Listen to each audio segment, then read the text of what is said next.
شروع اللہ کا نام لے کر جو بڑا مہربان نہایت رحم والا ہے۔ حضرات، اگر انسان اس بات پر غور کرے کہ انسانی زندگی کی سب سے یقینی شے کون سی ہے جس میں کسی شک و شبہ کی گنجائش نہیں، زندگی کی سب سے بڑی حقیقت موت ہے، جسے ہم بھلائے رکھتے ہیں۔ اگر کسی عزیز کی نماز جنازہ پڑھتے ہیں تب بھی یہ خیال نہیں آتا کہ اس وقت ہم بھی ہو سکتا تھا کہ یہاں پر بجائے ان کے میرا لاشا ہوتا۔ کچھ تھوڑی سی تو ہوتی ہے، قبر میں جب اتارتے ہیں کسی عزیز کو تو کچھ نہ کچھ احساسات کے اندر کچھ حرکت ہوتی ہے، لیکن بس واپس آنے کے بعد پھر آدمی بھول جاتا ہے موت۔ لیکن قرآن مجید نے لفظ یقین استعمال کیا ہے موت کے لیے۔ سورہ حجر کی آخری آیت ہے، حضور سے خطاب کر کے فرمایا وَاعْبُدْ رَبَّكَ حَتَّى يَأْتِيَكَ الْيَقِينُ۔ اے نبی، آپ تو اپنے رب کی بندگی میں لگے رہیے، اس کی اطاعت میں، اس کی فرما برداری میں، یہاں تک کہ موت آ جائے۔ تو سب سے یقینی شے حیات انسانی کی موت ہے۔ اسی طرح اس کائنات کی سب سے یقینی شے قیامت ہے۔ کچھ عرصے پہلے تک جب سائنس آئی تھی، خاص طور پر نیوٹن کا دور تھا، آپ کو یاد ہوگا بہت سو کو جو اصول تھے، میٹر از انڈسٹرکٹیبل، میٹر ڈسٹرائے نہیں ہو سکتا۔ عام گمان یہ تھا کہ کائنات ہمیشہ سے ہے، ہمیشہ رہے گی۔ یہ اس دور کا یہ تھا جو ذہنوں میں تصور تھا، جس کو نیوٹونین ایرا آف فزکس کہا جاتا ہے، فزکس کا نیوٹن کا دور۔ اور ویسے وہ بابا آدم ہے، ماڈرن فزکس کا باپ جو ہے وہ اس میں کوئی شک نہیں، نیوٹن ہے۔ ڈاکٹر مائیکل ہارٹ کی کتاب کا کئی دفعہ تذکرہ میں نے کیا آپ سے کہ تاریخ انسانی کے 100 اشخاص چن لیے جنہوں نے تاریخ کے دھارے کو رخ موڑا، اور ان 100 میں پھر گریڈیشن قائم کی، a selection and gradation of the 100 most influential personalities of human history۔ Number 1 پر حضور کو لایا، نمبر 2 پر نیوٹن کو لایا۔ یہ ساری جو آپ دیکھ رہے ہیں سائنس کی ترقیاں اور اس کے اکتشافات، انکشافات، ایجادات، یہ سب جو ہے اس کا بابا آدم نیوٹن ہے۔ لیکن نیوٹونین فزکس کے اندر بہت سی خامیاں تھیں جو بعد میں واضح ہوئی ہیں، اور آج کا دور آئنسٹائن ایرا کہلاتا ہے۔ یہ تو اس وقت یہ تھا کہ میٹر انڈسٹرکٹیبل ہے، اب کہتے ہیں نہیں، میٹر تو ڈسٹرائے ہو سکتا ہے، it can change into energy at any time. اور آج تصور یہ ہے کہ اس کائنات کا آغاز بھی ایک خاص وقت پر تھا، بگ بینگ، جس کا ذکر کئی بار میں کر چکا ہوں، اور ایک وقت میں یہ کائنات پھر ختم ہو جائے گی۔ اور عجیب نقشہ سائنس آج وہی پیش کر رہی ہے جو قرآن مجید کی آیت میں ہے کہ اس دن ہم لپیٹ دیں گے آسمانوں کو، یوم نطوی السماء کطی السجل للکتب کما بدانا نعیدھا۔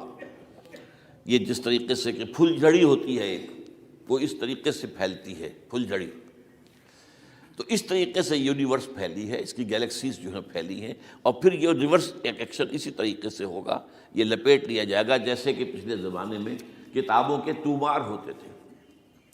کتابیں اس طرح کی نہیں ہوتی تھی مجلد جو آپ دیکھتے ہیں، بلکہ یہ کہ ایک کاغذ ہو گیا، پورا لکھ لیا، اب یہاں پر کچھ گوند لگایا، دوسرا کاغذ لگا دیا، اس کو طے کر لیا، اب اس کے بعد تیسرا کاغذ یہاں لگا دیا، یہ طے کرتے چلے آ رہے ہیں۔ اس کو اسکرولز کہتے تھے، دی ڈیڈ سی اسکرولز بہت مشہور ہوئے ہیں کہ یہ جو بحیرہ مردار ہے اس کے قریب کی کچھ غاروں میں سے انجیل کے بہت پرانے مینuscripts جو برآمد ہوئے تھے، تو ان کو ڈیڈ سی اسکرولز کہتے ہیں۔ تو یہی ہے۔ بہرحال میں نے عرض کیا کہ انسان کی انفرادی زندگی کی سب سے بڑی حقیقت موت، اس کائنات کی سب سے بڑی حقیقت قیامت۔ قیامت سے پہلے کے بارے میں ایک حقیقت ہے جس پر کہ ہر مسلمان کو یقین رکھنا چاہیے، اور وہ یہ ہے کہ اس قیامت سے پہلے پوری دنیا میں حق کا بول بالا ہوگا۔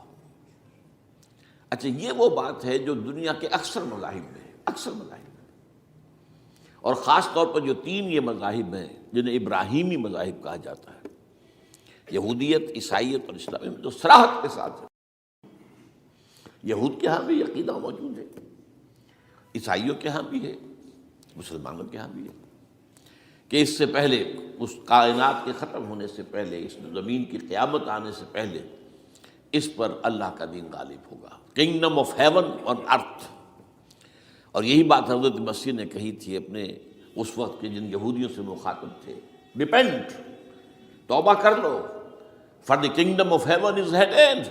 اب جو وہ ہے آسمانی بادشاہت آیا چاہتی ہے، وہ آسمانی بادشاہت تھی حضور کا ظہور صلی اللہ علیہ وسلم، جس سے کہ وہ آسمانی بادشاہت قائم ہوئی اور پھر پھیلی کتنے بڑے علاقے میں، لیکن بہرحال پوری دنیا میں نہیں پھیل سکی۔ وہ کچھ کے اسباب کیا تھے وہ اس وقت میرا موضوع نہیں ہے، لیکن پھیلنا ہے اس کو۔ اس سے قبل کیا ہونا ہے، یہ جو تیسری بات میں نے کہی ہے، اس پر آپ کو یقین ہونا چاہیے، اس لیے کہ احادیث صحیح آ گئی ہے۔ قرآن مجید کا صغرا کبرا دلالت کرتا ہے اس پر کہ حضور کو بھیجا گیا غلبہ دین کے لیے، اور بھیجا گیا پوری نوع انسانی کے لیے۔ تو جب تک پوری نوع انسانی پر دین غالب نہ ہو، حضور کا مقصد بعثت ابھی مکمل نہیں ہے۔ اسی کو اقبال نے کہا تھا، وقت فرصت ہے کہاں، کام ابھی باقی ہے، نور توحید کا اتمام ابھی باقی ہے۔ یہ چمن معمور ہوگا نغمہ توحید سے، ایک وقت آئے گا کہ پورا یہ قرہ جو ہے نغمہ توحید کے ساتھ اس کا جو ہے گونج جائے گا، لیکن یہ کہ ابھی تو نہیں ہوا ہے، نہ ہونا ہے۔ اس سے پہلے کا معاملہ ایک ہے کہ جس کی خبریں دی گئی ہیں، اور وہ ہے کہ قیامت میں اس نظام دین حق کے غالب ہونے سے پہلے بڑی خوفناک جنگوں کا ایک سلسلہ ہے جس کی خبریں دی گئی ہیں۔ یہ یہود کے ہاں بھی ہیں خبریں موجود، عیسائیوں کے ہاں بھی ہیں۔ جو بائبل کا آخری باب ہے، ریولیشنز آف سینٹ جان، وہ کاشفات یوحنا ترجمہ کیا جاتا ہے، اور حضور کی احادیث میں بھی موجود ہے۔ ملاحم، باب الملاحم، یہ بہت سی کتابوں کے اندر باقاعدہ ابواب ہیں۔ ایک باب، باب الملاحم، جنگوں کا باب۔ ان میں سے ایک جنگ وہ ہے جسے کہا ہے اس یوحنا کی مکاشفات میں آرمگدان، اور غالباً اسی کو حضور نے قرار دیا ہے الملحمۃ العظمیٰ، عظیم ترین جنگ، الملحمۃ الکبریٰ۔ تو یہ بھی یقینی چیزیں ہیں کہ جو ہونے والی ہیں۔ یہ ملاحم کیوں ہوں گے؟ آپ اس میں اچھی طرح سمجھ لیجئے کہ اس میں ایک تو ہے عذاب اکبر جو آئے گا یہودیوں پر، ایک ہے عذاب اصغر جو آئے گا مسلمانوں پر۔ میں نے یہ آج سے کوئی 20 سال پہلے کتاب لکھی تھی، وہ جو مختلف، پہلے تو وہ نوائے وقت کے اندر کالم کی شکل میں شائع ہوئی تھی، پھر یہ کہ موجودہ اور سابقہ مسلمان امتوں کا ماضی، حال اور مستقبل، غالباً اس وقت آؤٹ آف پرنٹ ہے وہ کتاب۔ بہرحال جن کو بھی دلچسپی ہو وہ اسے کہیں سے حاصل کر لیں، لائبریری سے، مکتبے سے مل جائے گی، اور پڑھے اس کو۔ یہ 20-22 سال پہلے کی بات ہے، کوئی آج کی بات نہیں۔ تو اس میں ان تمام چیزوں کا میں نے تذکرہ کیا ہے، اس لیے کہ عذاب اکبر اس کو کہتے ہیں کہ کسی قوم کا نام و نشان مٹا دیا جائے۔ یہ عذاب اکبر آتا تھا صرف ان قوموں پر جن کے طرف رسول بھیجے گئے اور قوموں نے بحثیت مجموعی رسولوں کا انکار کیا، ان پر وہ عذاب آئے۔ اسے عذاب استیصال بھی کہتے ہیں۔ فَقُطِعَ دَابِرُ الْقَوْمِ الَّذِينَ ظَلَمُوا، ان کی جڑ کاٹ دی گئی۔ ایک جڑ کاٹنا ہوتا ہے، درخت کو کاٹنا ہوتا ہے، درخت تو کٹے گا تو پھر دوبارہ جڑ میں سے شاید وہ نکل آئے، لیکن نہیں، جڑ سے اکھیڑ۔